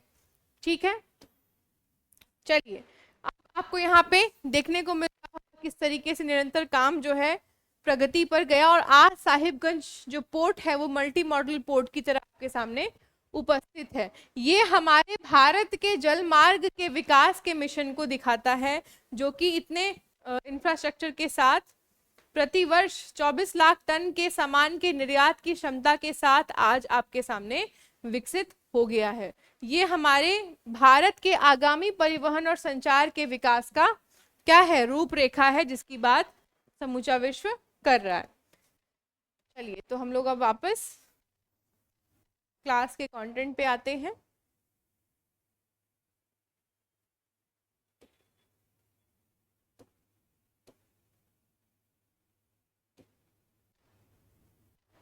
हाँ, तो जल मार्गों की बात कर ली, प्रमुख जल मार्ग, सागरमाला प्रोजेक्ट के बारे में बात कर लिया। ठीक है, अब शिपिंग और पोर्ट्स की अगर हम बात करें तो आपको याद होगा कि मैंने पोर्ट्स को ऑलरेडी में बताया हुआ है जब मैंने तटों को बताया था। तो आज की क्लास में वो ना करते हुए हम सीधा भारत के वायु परिवहन की चर्चा पे अपना टाइम लगाते हैं, क्योंकि पोर्ट्स को मैंने क्या किया है ऑलरेडी डिस्कस करके आपको बताया हुआ है।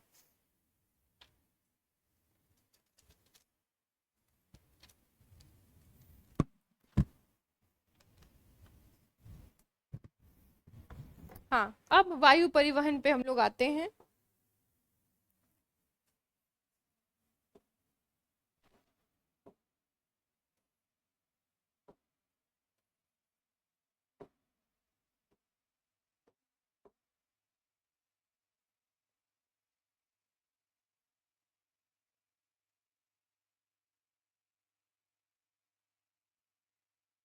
ठीक है, वायु परिवहन, तो वायु परिवहन में हवाई जहाज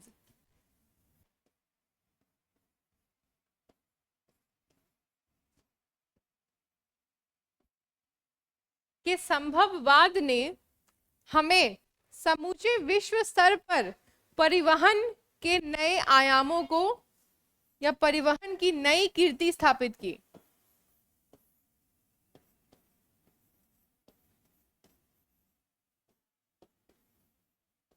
ठीक है, अब इन हवाई जहाजों के माध्यम से आप सबसे फास्टेस्ट मतलब सबसे तेजी से आप कहीं पर भी पहुंच सकते हैं।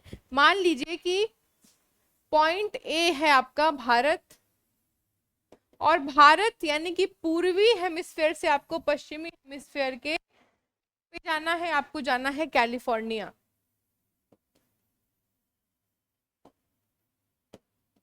यदि आप जल मार्ग को लेते हैं तो जल मार्ग से हो सकता है कि आपको 1 से 1.5 महीने का वक्त लग जाए पहुंचने में, लेकिन यदि आप हवाई मार्ग लेते हैं तो 12 घंटे के भीतर आप भारत से कैलिफोर्निया होंगे। भारत के भीतर ही अगर हम देखें तो दिल्ली से बैंगलोर यदि हम ट्रेन लें तो 3 दिन लगता है, 2.5 दिन, लेकिन हम यहाँ पे 2 घंटे में पहुंच जाते हैं हवाई यात्रा से। तो आप कह सकते हैं कि समय की बचत के साथ साथ फास्टेस्ट है, सबसे ज्यादा गतिशील है, और भारत के जितने भी इमरजेंसी सिचुएशंस हुए हैं, इमरजेंसी सिचुएशन से मेरा तात्पर्य है कि मान लीजिए कहीं पर कोई प्राकृतिक आपदा आ गई, जैसे उत्तराखंड त्रासदी आई, उत्तराखंड त्रासदी में भारत का जो वायु सेना है वो वहां इसीलिए पहुंच पाया समय से और काम शुरू कर पाया क्योंकि वायु परिवहन जो है वो सबसे गतिशील और तेज काम करता है।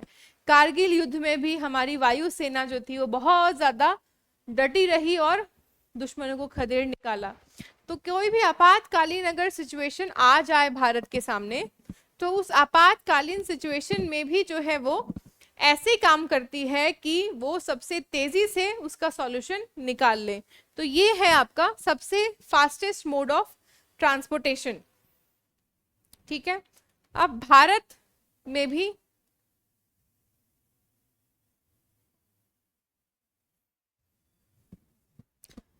अगर हम देखें तो एयर ट्रांसपोर्टेशन ने पिछले 20 साल में बहुत तरक्की की है। यानी कि भारत में जितनी भी हवाई कंपनियां हैं, चाहे स्पाइस जेट है, इंडिगो है, हमारी अपनी कंपनी जिसको कि टाटा ने वापस खरीदा एयर इंडिया को गवर्नमेंट से, तो एयर इंडिया है, गो एयर है, किंगफिशर तो अब खैर बंद हो गई, जेट लाइफ, और ये सारी चीज़ें जो है, ये सारे जो एयरलाइन की कंपनियां हैं, ये सारी कंपनियां जो हैं बहुत ज़्यादा ग्रोथ वो कमा रही हैं। ठीक, अगर इसके भारत में सबसे पहले एयर ट्रांसपोर्टेशन की बात करें कि सबसे पहले कब किया गया था, तो 1911 में एक छोटे से हवाई जहाज को 10 किलोमीटर इलाहाबाद से नैनी के बीच दौड़ाया गया था।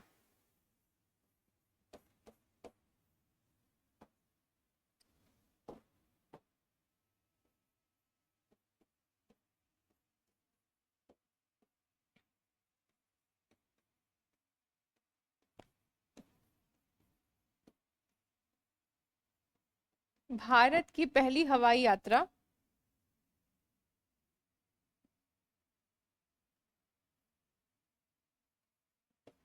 तब के इलाहाबाद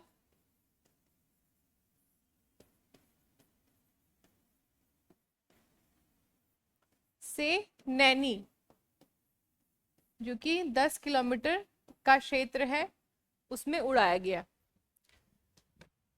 ठीक है, उसके बाद 1929 से 30 के बीच में जो है भारतीय हवाई जहाज को मुंबई, कराची और दिल्ली में प्लांटेड किया गया, वहां पे एयरपोर्ट्स खोले गए। लाहौर में 1947 के बाद टाटा सन्स, जो कि उस टाइम पे एयर इंडिया की मालिक थी, टाटा सन्स ने एयर इंडिया को इंट्रोड्यूस किया। ठीक है, एयर इंडिया के साथ Himalayan aviation limited, Bharat Airways जैसी कंपनियां और इंट्रोड्यूस हुई, और भारत का एयरवे सिस्टम जो है वो बहुत ज़्यादा स्ट्रांग हुआ। आज के क्षेत्र में भी अगर हम देखें तो एयरलाइंस जो है वो कार्गो, ठीक है, और ब्लू डार्ट, ब्लू डार्ट यानी कि चिट्ठियां, कुरियर, फास्ट कुरियर के लिए, फास्ट कुरियर, ठीक है, इन सब चीज़ों के लिए इस्तेमाल में लाया जाता है। ठीक है, कॉन्फिडेंशियल रूट्स के लिए इस्तेमाल में लाया जाता है। तो ये सब चीज़ें कि आपको मिलती हैं।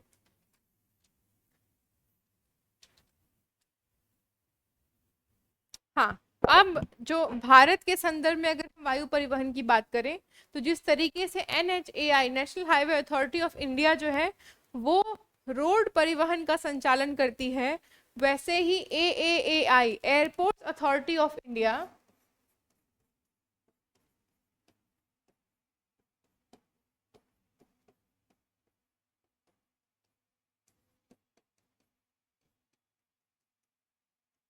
भारत में वायु परिवहन का संचालन, देख रेख, उसके संबंधी जो है काम करती हैं। ठीक है, भारत में अब तक कई सारे इंटरनेशनल एयरपोर्ट्स को बनाया गया। इंदिरा गांधी इंटरनेशनल एयरपोर्ट पूरी तरह से सोलर पैनलाइज्ड हो गया है, सोलर एनर्जी पे काम करता है। ठीक है, इसके साथ ही अगर आपको एयर ट्रैफिक देखना है तो भारत में क्या किया गया है, ऐसे शहर जो स्मार्ट सिटी के केंद्र में आए हैं वहां पर भी नवीन एयरपोर्ट्स निर्माण को बहुत ज़्यादा जगह मिली है। बहुत सारे इंटरनेशनल एयरपोर्ट्स अन्य शहरों में, अन्य मेसो शहरों में, मध्य शहरों में भी निर्मित हुए हैं। जैसे कि आप देख लीजिए पटना, गोरखपुर, कुशीनगर, सांची, देवघर ऐसे क्षेत्र हैं जहाँ पे अंतर्राष्ट्रीय एयरपोर्ट्स का डेवलपमेंट हुआ है। कुछ कुछ सिग्निफिकेंस से हो सकता है, टूरिज्म के सिग्निफिकेंस से हो, कल्चर के सिग्निफिकेंस से हो। तो इस तरीके से जो है वो इंटरनेशनल एयरपोर्ट्स का भी निर्माण किया गया है। और इसके साथ भी जो प्रोजेक्ट का नाम है प्रोजेक्ट उड़ान,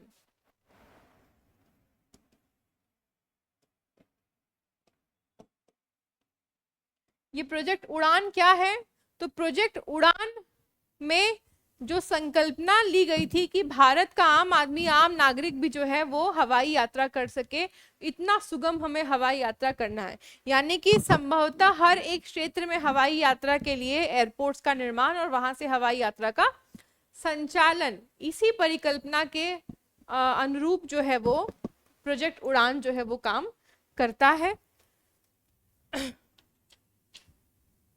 अब हम वायु परिवहन पे बात कर चुके। भारत के कुछ प्रमुख इंटरनेशनल एयरपोर्ट्स हैं जो आपको देखने हैं कौन कौन से हैं। ठीक है, चेन्नई में है, कलकत्ता में है, और उसके बाद मुंबई, बेंगलुरु, हैदराबाद जैसे अन्य क्षेत्रों में आपको देखने को मिलेगा। एक और आप कह सकते हैं प्रकार का परिवहन है जो कि सिर्फ सामान के ट्रांसफर के लिए काम में आता है, वो है आपका पाइपलाइन। इस पे भी सवाल आया है इंडिया के पाइपलाइंस पे कि सबसे बड़ी पाइपलाइन कौन सी है, एचवीजे है। पाइपलाइंस का निर्माण अंतर्राष्ट्रीय स्तर पर भी किया जा रहा है पेट्रोलियम के एक्सपोर्ट के लिए। मैं आपको बता दूं कि मुंबई पोर्ट से मिडिल ईस्ट तक के पाइपलाइन निर्माण किए जा रहे हैं। मुंबई से चाबर पोर्ट और चाबर पोर्ट से पाइपलाइंस का इस्तेमाल किया जा रहा है। किए जाने की ऑपरेशंस हैं, परिकल्पनाएं हैं, जो कि आने वाले समय में हो सकता है कि पाइपलाइन मॉडल जो है अंतर्राष्ट्रीय आयात और निर्यात का एक बहुत बड़ा संकेंद्र होगा। तो पाइपलाइंस से पेट्रोल, दूध, एलपीजी गैस, नेचुरल गैस, ये सारी चीजें जो है वो ट्रांसपोर्ट की जाती हैं। Cheap cost, cheap labour cost, एक बार डिप्लॉयमेंट का कोर्स लगता है कि एक बार बस बिछा दिया, उसके बाद कहीं कहीं पर लीकेज है तो उसको ठीक करने के लिए निरंतर जो कॉस्टिंग है ना वो वहां पे नहीं लगती है, उससे इंसान बचता है। इसलिए पाइपलाइन का इस्तेमाल भी एक मोड ऑफ ट्रांसपोर्ट की तरह, परिवहन की विधा की तरह किया जाता है।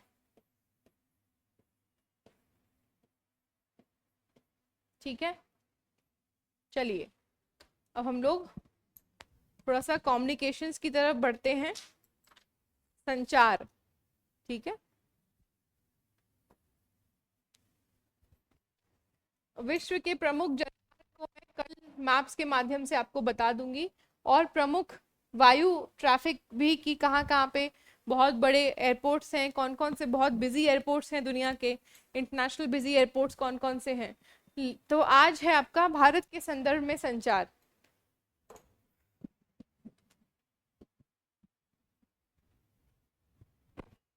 संचार परिवहन से भिन्न है।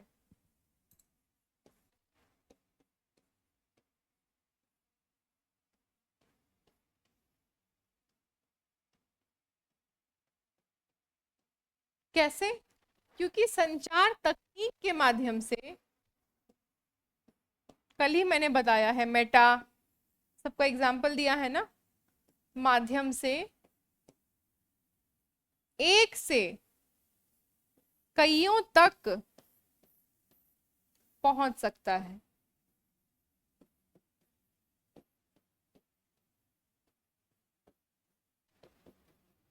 ना।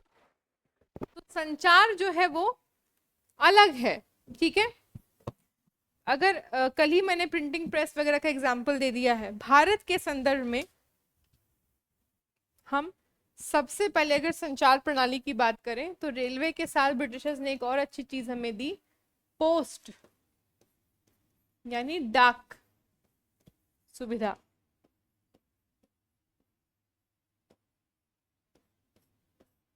आप लोगों में से कितने लोगों ने चिट्ठियां किसी को लिखी हैं? लिखी है या नहीं लिखी है? छोटा सा या मेल, उस टाइम पे जो होता है ना, छोटे पोस्ट होते, पोस्ट कार्ड होते थे। आज भी पोस्ट कार्ड का चलन है कि इतना छोटा कार्ड होता है, इसमें ही आपको अपना मैसेज लिखना है। ठीक है, तो ये कितनों ने किया है? क्योंकि ये संचार का या इंफॉर्मेशन शेयरिंग का एक बहुत बड़ा तंत्र था भारत में 20वीं शताब्दी तक। 21वीं शताब्दी में टेलीफोन के इंट्रोडक्शन ने संचार के पूरे पूरे मॉडल को बदल दिया।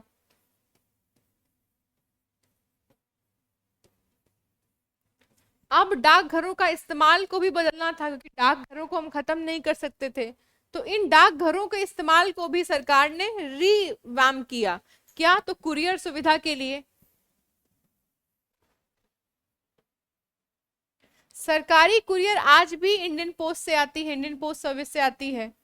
जो अगर आपकी कोई डिग्री आनी है, कोई नौकरी की चिट्ठी आनी है ना, आपका कोई लेटर आना है इंफॉर्मेशन का, कोई ड्राफ्ट आना है सरकारी, तो वो इंडियन पोस्टल सिस्टम से ही आता है। दूसरा, आप उसका अपना एक बैंकिंग और सेविंग मॉडल है, जिसमें आप जाकर अपना खाता खुलवा के पैसे सेव कर सकते हैं, गोल्ड खरीद सकते हैं, गोल्ड के कॉइन्स आप डाकघरों से। तो इस तरह का पूरा वो क्या किया गया, सर्विस सेक्टर मॉडल में उसको इंट्रोड्यूस किया गया डाकघरों को। फिर टेलीफोन के आने से संचार के माध्यम और बढ़े। रेडियो ने मास संचार, मास कम्युनिकेशन को सबसे पहले विकसित किया, यानी कि रेडियो से मिली हुई जानकारी से लोगों तक संचार जो है एक ही समय में बहुत ज्यादा पहुंच जाता था, जिसने भारत की क्रांति में भी एक बड़ा योगदान निभाया। अभी एक मूवी आई है सारा अली खान की, है ना, आप देखिएगा, हमारी स्वतंत्रता सेनानी पर है, किस तरह रेडियो का इस्तेमाल करके उन्होंने भारत की क्रांति को ज्वलंत रूप से जगाए रखा। ठीक है, तो टेलीफोन से आया आपका टेलीविजन। टेली मतलब जो लगातार बोले, जिसमें बातचीत हो, इसीलिए इसको टेली बोला गया। टेलीफोन विजन, यानी कि इसमें बात हो सकती थी, सुनाई दे सकता था, बोल बातचीत। टेली का मतलब बोलना, फोनेटिक्स यानी बातचीत। विजन का मतलब देखना, है ना, कोई तो बातचीत हो रही है, कुछ क्या चल रही है, तो वो, तो ये सारी चीजों ने मास कम्युनिकेशन को जन्म दिया, टेलीफोन, रेडियो और टेलीविजन ने। फिर एक नई क्रांति आई इंटरनेट की, कल ही मैंने बताया, और इसने तो बिल्कुल ही संचार के माध्यमों को बदल दिया। Social media information, influencers, YouTubers जैसी दुनिया। अभी नैन्सी त्यागी ने कांस में क्या किया है, डेब्यू किया है अपने ड्रेसेस के साथ। तो क्या ये सोशल मीडिया का ही आज के टाइम का कमाल है। संचार का माध्यम इतना सुगढ़ है कि आज आप अपने घर पे बैठकर मेरी क्लास देख पा रहे हैं, मेरी क्लास से पढ़ पा रहे हैं। यदि ये कम्युनिकेशन डेवलपमेंट नहीं हुआ होता तो हो सकता है कि आज हम इतने ज्यादा कंफर्ट जोन में बैठकर अपनी पढ़ाई को पूरी कर पाते, है ना। तो संचार ने ही हमें क्या दिया है, नए आयाम दिए हैं अपनी सुविधा के साथ विकास को लेने का। ठीक है, तो भारत में सरकारी संचार का पूरा पूरा संस्करण जो है वो प्रसार भारती के पास है आज भी।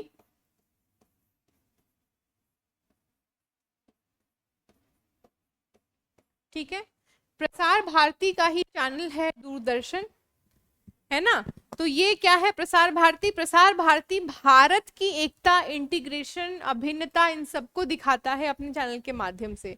प्रसार भारती का रेडियो भी चलता है, जिस पर आपको राष्ट्रीय गीत देखने को मिलेंगे, फोक गीत सुनाई देंगे, कुछ तथ्य सुनाई देंगे, इतिहास भारत का, भारत की संस्कृति, भारत की कला, भारत की क्षमता, भारत का कौशल, भारत की युवा, भारत की नीतियों के बारे में बात होती है, भारत के विवर्स के बारे में, बुनकर के बारे में बात होती है।